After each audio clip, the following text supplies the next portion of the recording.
तर नमस्कार मित्रांनो, आम्ही आलोय आता गावाकडं शेतामध्ये. तर पाहू शकता आमच्या गावाकडचा शेतातला व्ह्यू. तर खूप दिवसांनी आलोय गावाकडे मी काय सध्या येत नाही, तर म्हणलं गावाकडे जरा फिरावं. तर पाहू शकता गावाकडचं वातावरण. तर हे बघा गावाकडचं शेततळ आहे आपलं. ही माझी बहीण काळी, ही माझी आई, हे आमचे दाजी पाहू शकता. तर अशा प्रकारे वावरामध्ये आलो होतो आणि दाजी बसले तिकडे सावलीला आमच्या.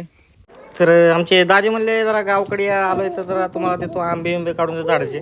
तर हे आंब्याचे झाड आहेत वरती आणि आंब्याचे झाड तुम्हाला दिसतात छोटे, आणि हे झाडांना अतिशय असले फार गोड आंबे होते.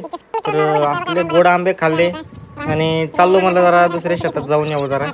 तर निघलो आम्ही दुसऱ्या शेतात. तर मागं माझी मम्मी चालत होती हळूहळू आणि इकडे आमचे दाजी. तर म्हणलं जरा पाणी चाललंय, जरा फिरतोय, तर मला आता जरा वाफ्यात पाणी भरपूर झालं होतं. तर फर्स्ट टाईम म्हणलं कधीतरी पहिल्यांदा मला आलो गावाकडे जरा, तर पाणी धरलं पाणी आणि निघलो दुसऱ्या वावरात. म्हणलं जरा निघावं.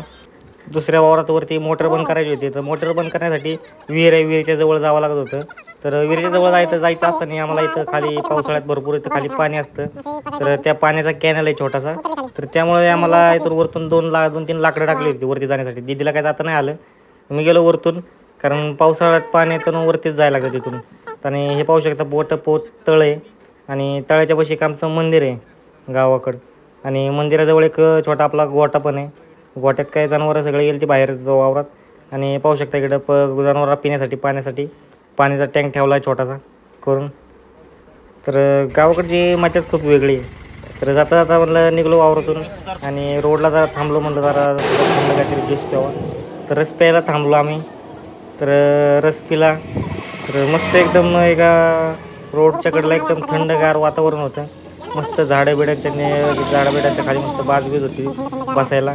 एकदम शांत आहे आणि एकदम थंड वातावरणात आम्ही रस प्यायला थांबलो. रस पिला